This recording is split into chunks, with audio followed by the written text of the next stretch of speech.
My goal here is to give you a sense of the pace of change, the opportunities, the challenges, but where we're going, not in 20 or 30 years, this decade. I think one of the things we don't realize is that we haven't seen 1% of the rate of change we're going to see in these next 10 years.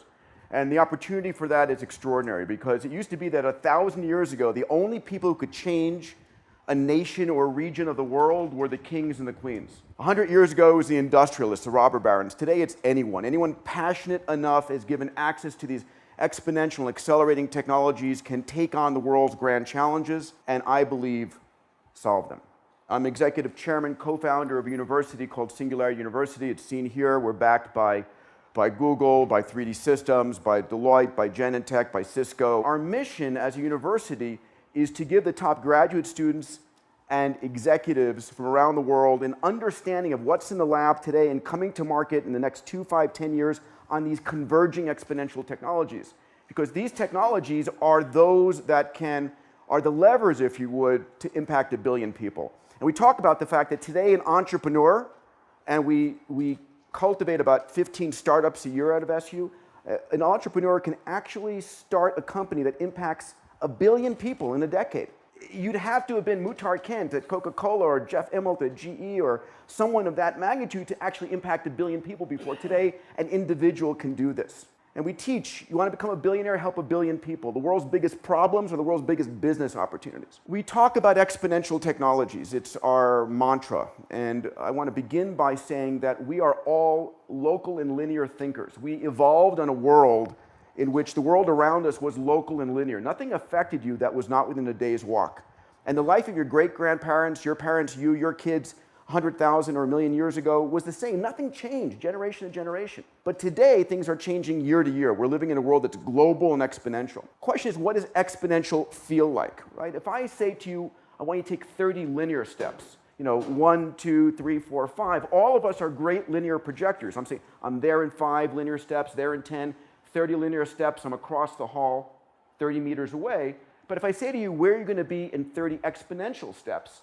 An exponential being a simple doubling, 1, 2, 4, 8, 16, 32. Very few people will say in 30 exponential steps, I'll be 1 billion meters away.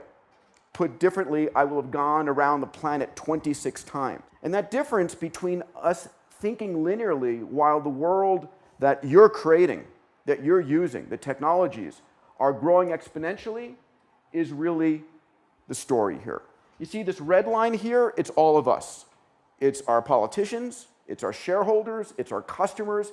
We haven't had a hardware or software upgrade in 50,000 years. It's been a while.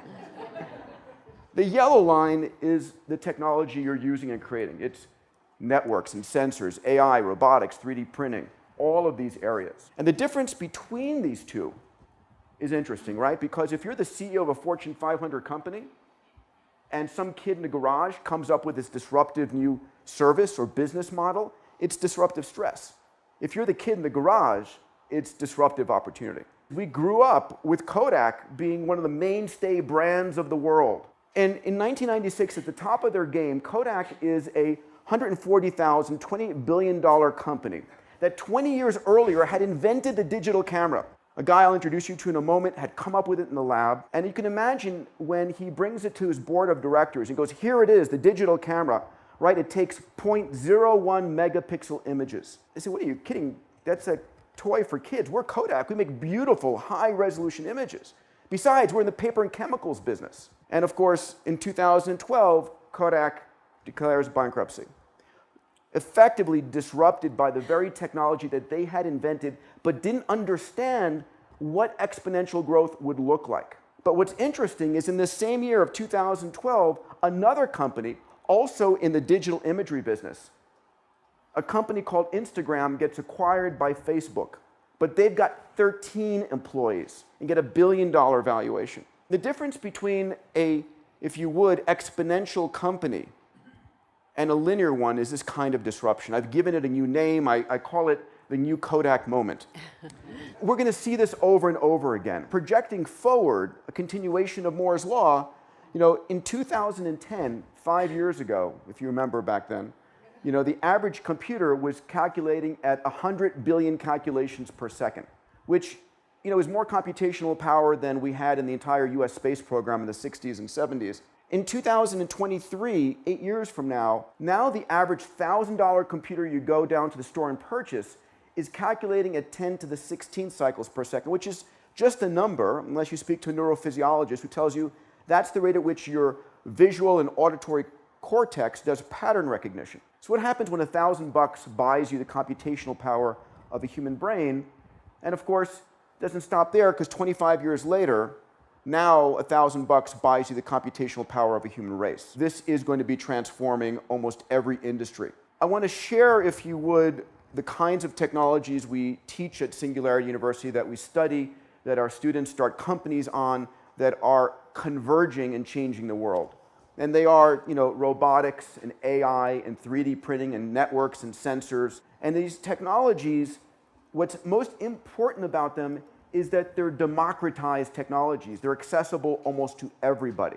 So a kid in Mumbai on a smartphone has access to more cloud computing power, if you would, than the chairman of MIT had 20 years ago, and access to more knowledge and information than President Clinton had 20 years ago. It's an extraordinary democratization that's going on.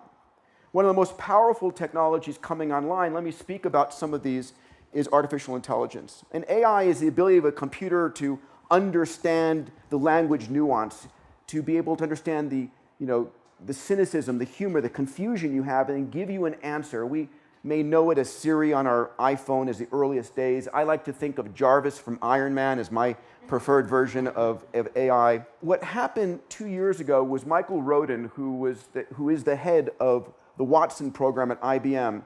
IBM had just built the Watson supercomputer, and they wanted to show how powerful this was as an artificial intelligence, and so they decided to challenge the top 2 Jeopardy champions, the guy who had won the most money and the guy who had won the most number of games. And if you don't know the game of Jeopardy, it's a difficult game that you basically make a statement and have to ask the right question. It's a game of context and understanding. And I want to show you a short video clip showing you a supercomputer, Watson, demolishing his human opponents, or its human opponents. This mystery author and her archaeologist hubby dug in hopes of finding the lost Syrian city of Urkesh. Watson? Who is Agatha Christie? Correct. Watson? Who is Mary Leakey? You're right. Watson? What is Crete? Yes. So what was Watson? And first of all, this is so 2 years ago, right?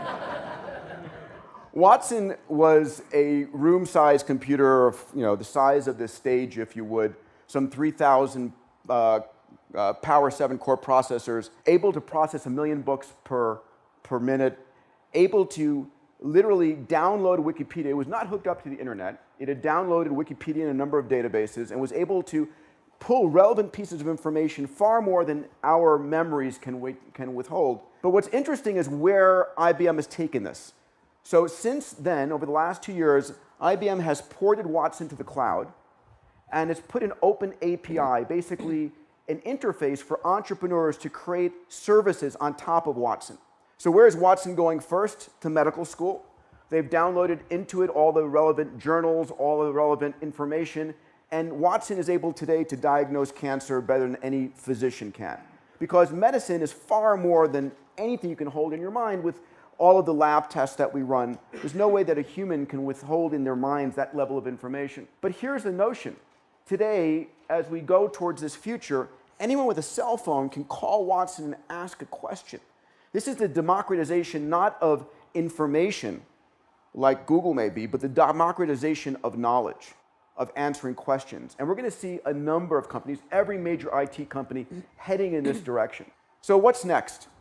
Next, I'm going to talk about sensors. This is that guy at Kodak who came up with the digital camera. Here you can see it.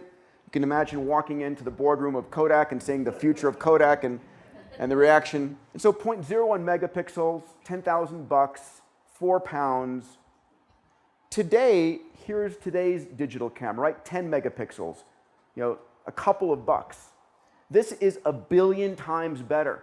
The question is, it doesn't stop here, right? We haven't reached the pinnacle of cameras. Where is it going to be in 10 years when it's 1,000 times better?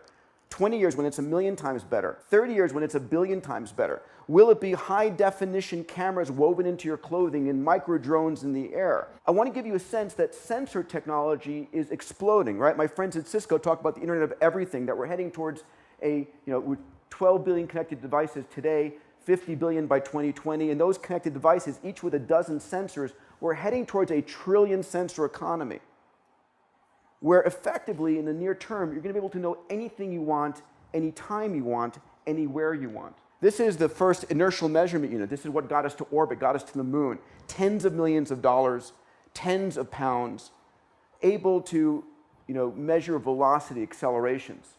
Where is it today? It's $1 on your phone. So where is it going next? Molecular in size, woven into everything we manufacture, every cell phone. This is the first GPS. $120,000, 53 pounds. Imagine this thing on the dashboard of your car, right? So the notion is that these sensors are exploding, and we have a bias to believe this is the best it gets. This is where it is today. It's going to be 1,000 times better in 10 years. How's that going to change your businesses? What is possible? This is Google's autonomous car. And what most don't understand is the domino effects that these technologies have. So what does an autonomous car mean? It means, first of all, that you stop building roads because you can put 8 times as many cars on a road. You don't need parking garages or parking lots or driveways because you don't have a car anymore. It drops you off. You order a Ferrari on Friday night when you have a date. You order an SUV on Saturday night when your in-laws are over. You use the car that you need when you need it. I have 2 3.5-year-old boys at home. The chances are they will never have to drive. And so what happens to Detroit or whatever car industry center you want when people don't buy cars, they use them on demand? And by the way, if cars don't crash, you need automotive insurance anymore. So a lot of implications that people don't talk about. And because, driving an autonomous car is, anybody driven one of these cars here? I know you have, Matt, Red. So I'm going to show you what it feels like to drive in one of these cars. We took a team of people over to Google from X Prize on our adventure trips, and I want to show you what it looks like on a slalom course inside one of these cars.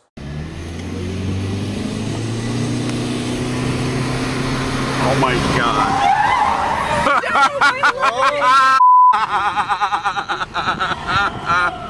Oh dear Lord. Oh my God, this is so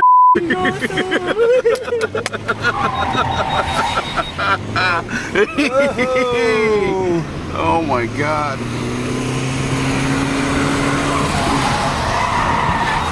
The implications are extraordinary, right? There are countries in the world which have a tremendous mortality rate from teenagers driving, from young men driving. This changes the game. Another technology that's going to be transforming our lives and disrupting a $10 trillion industry is 3D printing. Full disclosure, I'm on the board of 3D Systems. And the ability of 3D printing to print anything layer by layer by layer out of 300 different materials. In any level of complexity you want, any level of personalization, you don't have to manufacture overseas anymore. You manufacture in your closet or down the street. And the manufacturing of multiple materials. This is a person who forgot their wrench and can hit print and print a wrench if you would. So what can we print these days? Here's a polygon within a polygon, just showing a simple structure you can print where complexity comes for free. In China last year, for the first time, we saw the construction of 10 3D printed homes in 24 hours for $5,000 each. Last month, a 3D printed apartment building out of China. This is a person who lost their right lower limb, scanned their left limb, flipped the image, and 3D printed a prosthetic composite replacement. This truly is just the beginning of a disruption in manufacturing. The final technology I want to talk about is synthetic biology and genomics. I had the pleasure in March of last year, to announce a new company with Craig Venter and Bob Hurry. Craig, who sequenced the first human genome, and Bob Hurry, who's one of the top leading stem cell scientists from Celgene. We created a company called Human Longevity, Inc. We've now built the largest genome sequencing facility on the planet. We're going to be sequencing between 1 to 5 million genomes in the next 4 years. And our goal is to create the largest impact on human health and to extend healthy living by 30 to 40 years this decade. That's our mission. That's our goal. We are creating in one of the largest databases a collection of full phenotype data, a full genome, the 3.2 billion letters from your father and from your mother, the haplotype phasing. But besides that, your microbiome. So each of us are a collection of 10 trillion human cells and 100 trillion bacterial cells. And so that full bacterial complement of DNA as well. Full body MRI, metabolome, and the proteome. And all that information goes in, and we've brought into the company a guy named Franz Ock who ran Google Translate. And we are basically doing massive machine learning on top of this information to understand, because it's our belief that your genomics actually describe how you look, how you sound, every aspect of your life. First of all, I hope you can feel the only constant is change. And the rate of change is increasing. And one of my mantras for large companies is either you disrupt yourself or someone else will. Standing still is no longer an option. The other thing to realize is that your competition is no longer the multinational overseas. It's the entrepreneur in a garage with access to 3D printing, AI, robotics, who's willing to take risk after risk, failure after failure, and go shot on goal. And so we have a generation of entrepreneurs that are empowered with more technology than the largest governments and corporations had 20 years ago. We are de facto linear thinkers. And my challenge to you is, what's your moonshot? How do you go 10 times bigger, not 10% bigger, in your country, in your company, and in your own personal life? Because these things are now possible. We have the magic of these technologies. This is perhaps one of the most important things. This is the world's population. We're at 7 billion, just over 7 billion. Internet connectivity. In 2010, we had 1.8 billion people connected online. The projection for 2020 is that by 2020, we're going to reach 5 billion people online, which means we have 3 billion new minds entering the global economy. 3 billion people who've never bought anything.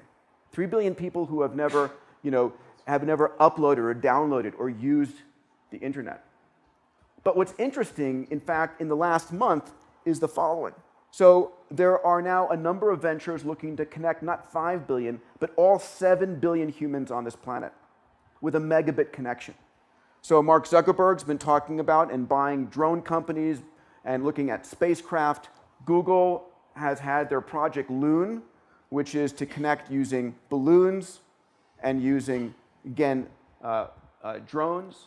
Last week, Elon announced, then with a follow-on with a $1 billion investment from Google, a 600-plus satellite constellation for providing megabit connections. And also, my friend Paul Jacobs, in partnership with Richard Branson and Greg Weiler, have announced themselves a multi-hundred satellite constellation. We have 2 mega constellations going up to provide megabit connections. So what happens when we don't have 5 billion people, but 7 billion people connected online? These 3 to 5 billion new consumers, if they're not your customer, they're your customer's customers. And they represent tens of trillions of dollars coming online. But they also represent one of the greatest eras of innovation ever. I'll close with another fun example near and dear to my heart. In our solar system, we have access to abundant resources beyond our imagine. So this is an asteroid, and in the last 12 years, there have been discovered a set of asteroids that come very close to the Earth that are abundant in fuels, abundant in metals, abundant in platinum group metals. And these asteroids, this is just one example. This is UW-158. And when you look at its value in terms of fuels for use in space and platinum group metals or metals for use in space or on the ground, the value is $5 trillion. We're living in a world where I believe there is little we cannot accomplish. That we're heading towards a world where entrepreneurs can transform and solve grand challenges. And this is perhaps the most exciting time ever to be alive. An honor, a pleasure. Thank you very much.